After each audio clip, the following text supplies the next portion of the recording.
Bonjour! Dans cet épisode, il sera question de conversion noir et blanc avec Lightroom. Je vais donc utiliser l'exemple d'une de mes photos. Vous allez voir comment j'ai réussi à convertir cette photo couleur en cette photo noir et blanc. Premièrement, il faut aller dans le menu Développe. Et je vais commencer par réinitialiser ma photo à ce qu'elle était au tout début.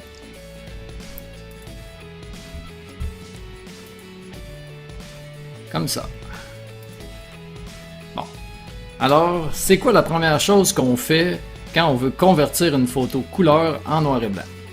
C'est sûr que la première chose, c'est de prendre la photo en couleur.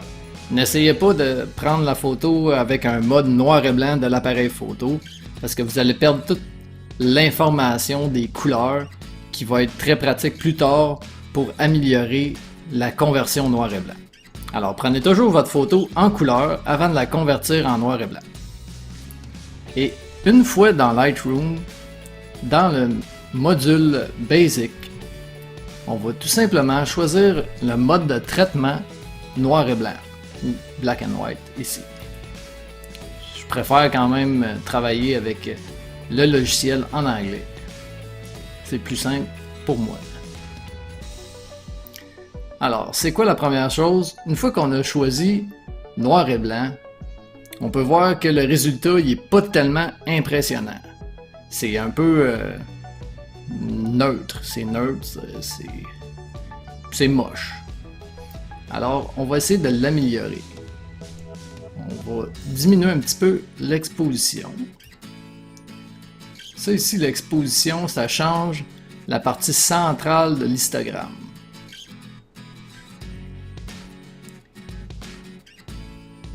Je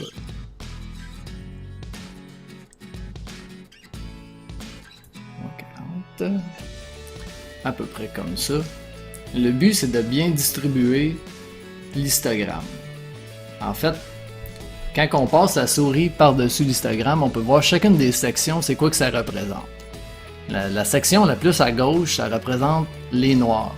C'est vraiment tous les endroits de l'image où il y a le plus de noir. Ensuite, c'est les ombres. Et l'exposition, c'est les tons neutres, les tons du milieu. Un petit peu plus à droite, c'est les tons plus clairs. Et finalement, complètement à droite, c'est les blancs. Donc, le but, c'est d'essayer d'équilibrer ça le plus possible pour aller chercher le plus de contraste dans l'image.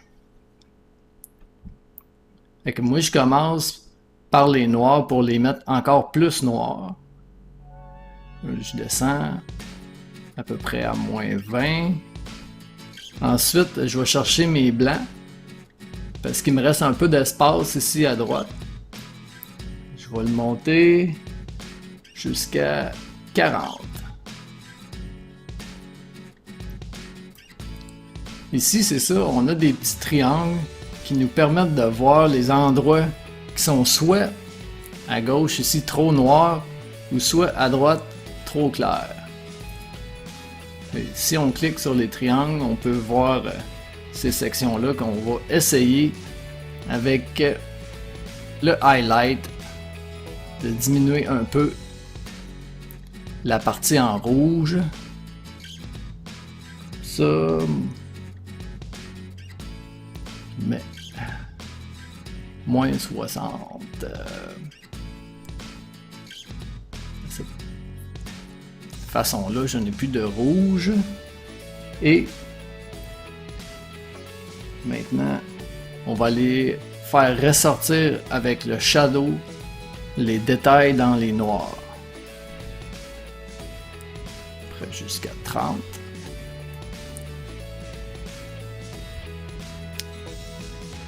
Puis ici, dans la présence, on peut changer la clarité. Ça, c'est un peu comme un contraste qui va donner un peu plus de punch à votre image. C'est sûr qu'il ne faut pas nécessairement non plus le mettre à 100%. ça peut donner un effet trop extrême. Je vais y aller au milieu à 50. Puis j'ajoute un petit peu de contraste ordinaire. Comme ça. Bon, on voit que ça s'améliore, mais c'est pas encore exactement l'endroit que je veux me rendre. Et la partie du noir et blanc, le module très intéressant, c'est ici la couleur noir et blanc. On peut vraiment aller changer individuellement chacune des couleurs de votre image. C'est là que toutes les informations de la couleur de l'image sont vraiment importantes. Parce qu'on peut aller jouer sur les endroits qui sont rouges de l'image, les endroits qui sont bleus dans l'image, les endroits qui a du vert. On peut soit mettre que la couleur elle devient plus noire ou elle devient plus blanche.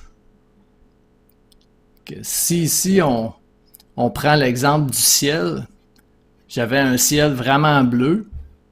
Alors si je change la couleur bleue comme ça, je peux aller soit rendre mon ciel plus noir ou encore vraiment plus blanc. Ça dépend vraiment du résultat que vous voulez obtenir. Et moi dans mon cas, je voulais vraiment faire un contraste entre la fumée et le ciel. Alors ce que je veux, c'est un ciel vraiment très noir. Je vais descendre le bleu jusqu'à -100. Bon, c'est peut-être un peu extrême, mais moi j'aime le résultat comme ça. Vous pouvez y aller vraiment à votre goût. Sinon, je vais faire des autres changements de couleur que j'ai appliqués. Mais ça dépend vraiment de l'image originale. Si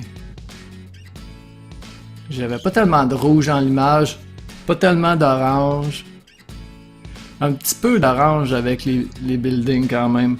Ça permet de mettre un peu plus de noir dans les buildings à cet endroit-là. Même chose avec le jaune. Ça permet de mettre plus sombre les buildings. Le vert.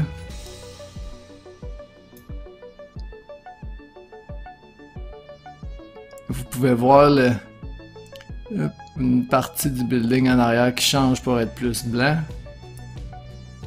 Ensuite, à quoi je touche pas.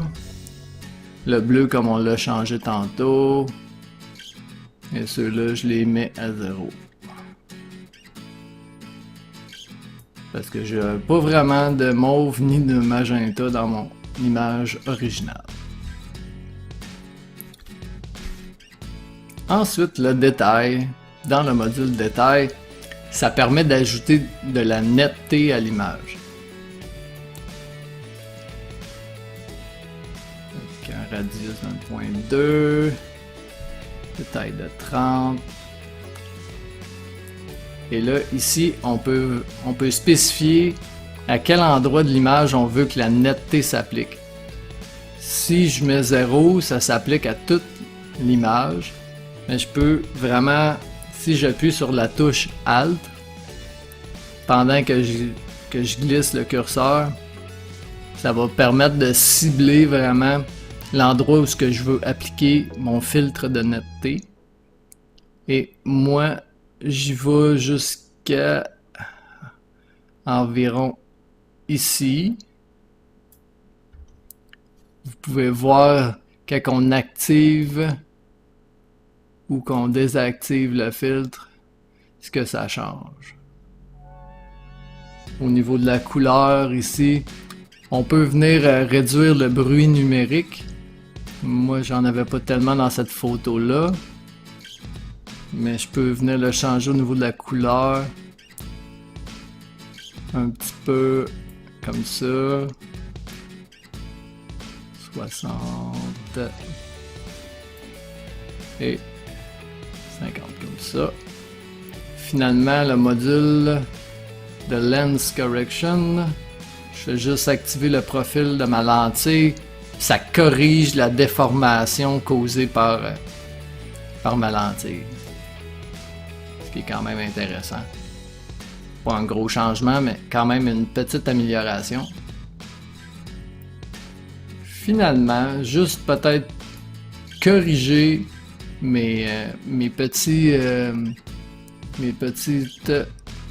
anomalies dans le ciel avec le Spot Removal. Comme ça, choisir toujours Heal, ça aide à moins paraître que Clone, parce que Clone, ça fait vraiment une copie identique de la section qui est choisie. Vous pouvez appuyer sur la barre d'espacement pour vous promener dans l'image. Et moi, je voulais faire disparaître les petites sections du nuage de fumée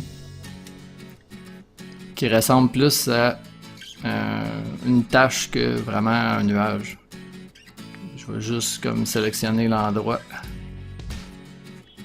que je veux faire disparaître comme ça.